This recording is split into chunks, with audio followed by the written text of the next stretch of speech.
베트남은 신남방 정책의 핵심 국가로 박항서 감독이 민간 외교관 역할을 훌륭히 수행하고 있습니다. 베트남 내 엔터테인먼트 한류에 이어 스포츠 한류까지 지속되고 있습니다. 베트남의 국기는 빨간색 바탕에 금색 별이 새겨진 금성홍기 김성홍기다. 빨간색은 혁명의 피와 조국의 정신을, 금색 별의 다섯 모서리는 각각 노동자, 농민, 지식인, 청년, 군인 등 다섯 주체 단결을 상징한다. 금성홍기는 1945년 9월 4일 베트남 민주공화국으로 독립할 때 처음 만들어졌다. 이후 제1차 인도차이나 전쟁이 끝난 1955년 11월 30일 이전기에서 별의 오각을 더욱 날카롭게 수정하여 북베트남의 국기인 금성홍기 김성홍기로 제정하였다. 베트남 전쟁에서 승리한 뒤 1976년 7월에 통일 베트남의 국기로 정하였다. 금성홍기에는 베트남의 역사가 담겨있다. 오랫동안 프랑스의 식민지로 있다가 2차 대전에서 일본의 패망으로 가까스로 북베트남을 차지하고 다시 프랑스와의 전쟁을 거쳐 미국과 연합한 남베트남을 물리치고 통일을 이루기까지 베트남 국민의 피와 땀이 고스란히 묻어있는 상징물인 것이다. 베트남의 혼이 담겨있는 소중한 물건이다. 베트남 국기는 베트남 정신이다. 영화 국제시장을 보면 배우 황정민과 김윤진이 부부 싸움을 하다가 애국가가 흘러나오는 장면이 나온다. 그들은 어느 초등학교 운동장에 벤치에 앉아 있었다. 당시는 1970년대 초로 박정희 대통령 시절이었다. 애국가가 나오면 누구든지 하던 일을 멈추고 가까운 곳에 있는 태극기를 향해 가슴에 손을 얹고 국기에 대한 경례를 하던 시기였다. 오후 해질녘 애국가가 흘러나오자 두 사람 주위의 모든 사람들이 일어나 가슴에 손을 얹었다. 부부 싸움을 하던 그들만 빼고 말이다. 부부 근처에 있던 노인이 국기에 대한 경례를 하며 눈치를 준다. 왜 경례를 하지 않느냐는 무언을 메시지를 보낸다. 할 수 없이 부부도 일어서서 다른 사람들처럼 국기에 대한 경례를 했다. 오래전 한국인들에게 태극기는 그 자체로 존중의 대상이었다. 1948년 8월 15일 대한민국이 일본에서 독립했을 때 모든 국민들은 이 태극기를 흔들며 독립을 기뻐했다. 국가의 중요 행사에 태극기가 등장하고 애국가를 제창한다. 올림픽에서 대한민국 선수가 메달을 따도 태극기가 올라간다. 대한민국 국민이 태극기를 보며 자긍심과 자부심을 갖는 것처럼 베트남 국민들은 금성홍기를 보며 그것과 같은 또는 그 이상의 마음을 가진다. 박항서 감독은 베트남 국기인 금성홍기에 손을 얹었다. 국가 간이 축구 경기가 시작되기 전 경기하는 양국의 국기를 그라운드에 펼치고 양국의 국가가 흘러나온다. 박 감독은 베트남 국가가 나오면 유니폼에 베트남 국기인 금성홍기가 새겨진 왼쪽 가슴에 손을 얹는다. 이 장면은 TV를 지켜보는 많은 베트남 국민들에게 생중계된다. 골키퍼로 대한민국 국가대표를 지낸 김병지 선수는 말한다. 베트남 국가가 나올 때 가슴에 손을 얹은 외국인 지도자는 없었다는 거예요. 박항서 감독님이 처음이었습니다. 이 자체가 벌써 베트남에 울림이 있었던 거죠. 그리고 베트남 대표팀의 드기만 선수는 말한다. 감독님께서는 매 경기 전 베트남 정신을 늘 일깨워 주십니다. 우리는 베트남 사람이니까 자신 있게 플레이하라고 하십니다. 김병지 선수의 말대로 외국인 감독이 자국 국가가 흘러나올 때 금성홍기가 새겨진 가슴에 손을 얹으며 예를 표하는 장면에 많은 베트남 국민과 축구팬이 남다른 감정을 느꼈을 것이다. 박 감독은 베트남 대표팀 감독이기 때문에 국가가 흘러나와서 자연스럽게 예를 표했다고 한다. 그만큼 정신적으로 베트남 국가대표팀 수장으로서의 자세가 되어 있었다는 것이다. 박 감독 자신부터 베트남 정신으로 무장하고 있었다. 박 감독은 베트남 프로팀의 감독을 맡고 있는 것이 아니다. 프로팀 감독이었으면 지금과는 조금 달랐을지도 모른다. 그는 베트남 국가대표팀을 맡고 있다. 야구도 농구도 그렇다고 배구도 거의 없는 나라에서 국기에 가까운 축구를 열성적으로 응원하는 베트남에서 말이다. 자국 국기에 손을 얹으며 예를 표하는 외국인 감독. 베트남 국민들은 신선한 충격을 느꼈을 것이다. 이전 외국인 감독들과는 확연히 다른 어떤 감정이 들었을 것이 분명하다. 국민들은 베트남 대표팀과 자신을 하나로 생각하는 비장한 마음을 박항서 감독에게서 느꼈을 것이다.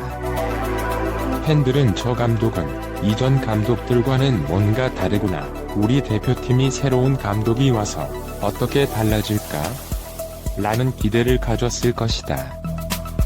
10대에 한국에서 중학교와 고등학교를 다니며 자연스럽게 국가에 대한 충성심을 가졌다. 박 감독은 1959년생이다. 또 그 시절 학생들이 그랬던 것처럼 국기에 대한 맹세와 국기에 대한 경례를 했다. 한국인 박항서에게 국기에 대한 경례는 자연스러운 것이었다.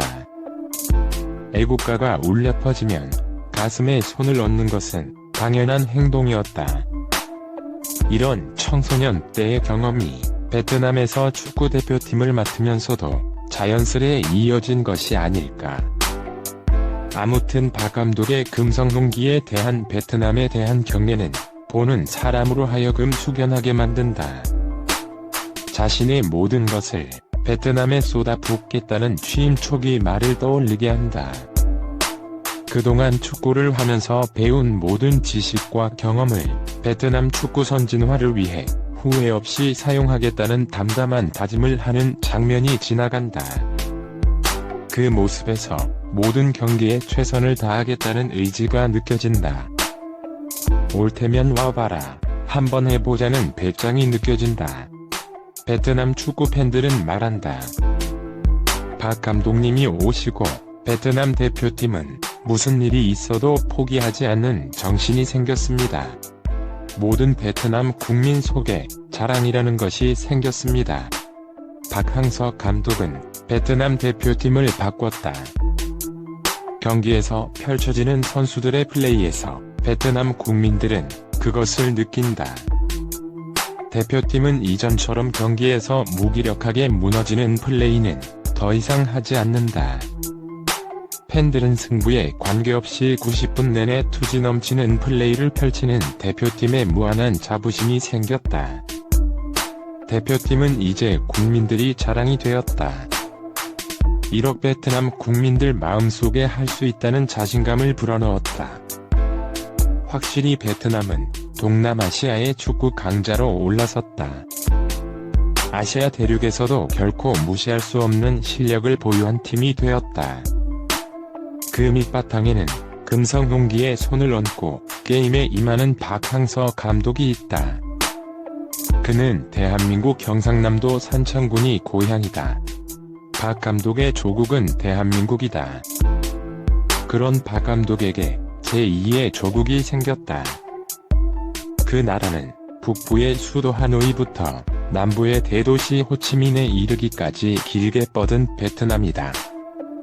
남을 사랑하는 사람은 남에게 영원히 사랑을 받고 남을 존경하는 사람은 영원히 남에게 존경을 받는다. 맹자 박 감독은 외국인이지만 베트남 대표팀의 경기가 시작되기 전 베트남 국가가 울려 퍼질 때 금성동기에 손을 얹었다. 그만큼 베트남에 대한 존중을 표했다. 베트남 선수들의 플레이는 달라졌다.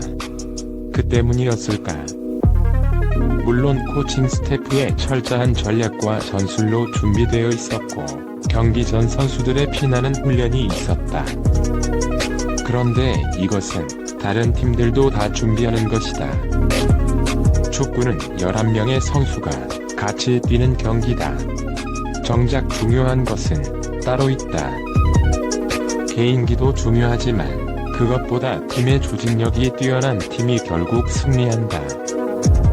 박 감독은 이 부분을 누구보다 잘 알고 있다. 그는 늘 경기 시작 전 선수 대기실에서 선수들을 모아놓고 우리는 베트남 사람이다. 우리가 누구인지 보여주라면서 베트남 정신을 강조한다. 감독의 비장한 목소리를 들은 선수들은 자신이 베트남 사람이라는 것을 자랑스럽게 여긴다. 조국 베트남을 위해 자신들을 전폭적으로 응원하는 팬들을 위해 경기 내내 가슴 졸이며 지켜보는 가족을 위해 그리고 자기 자신을 위해 최선을 다해 뛸 것이라는 다짐을 한다. 이렇게 정신적으로 무장한 선수들은 이전의 선수들과는 확연히 달라진 모습을 보였다. 그것은 경기력으로 나타났고 영이은 국제대회에서의 우수한 성적으로 나타났다. 팬들의 가슴 속에는 자부심을 심어주었다. 베트남 대표팀은 국민들의 자랑이 되었다. 금성 동기에 손을 얹은 사람은 박 감독뿐만 아니다.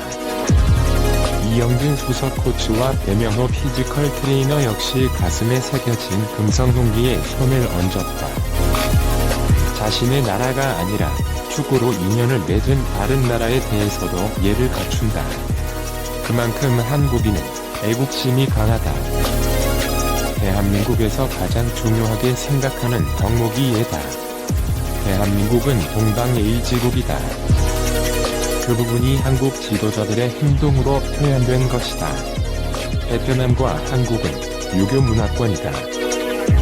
민족과 언어는 다르지만 문화의 기본 뿌리는 비슷하다. 두 나라는 남북으로 분단된 경험이 있다. 베트남은 통일이 되었지만 한국은 그렇지 못하다. 한국도 곧 통일이 될 것이다. 두 나라는 문화와 분단이라는 비슷한 키워드도 공유하고 있다. 박 감독이 베트남에서 좋은 성과를 올리고 있는 것에는 이런 부분도 작용하고 있다고 본다. 하지만 지금보다 베트남을 더 알고 배우는 자세가 필요하다. 사랑하면 알게 되고 알게 되면 보인다고 했다. 조금 더 다가가 자세히 보면 그들과 더 가까워질 수 있을 것이다. 동영상이 마음에 드시면 구독 부탁드립니다.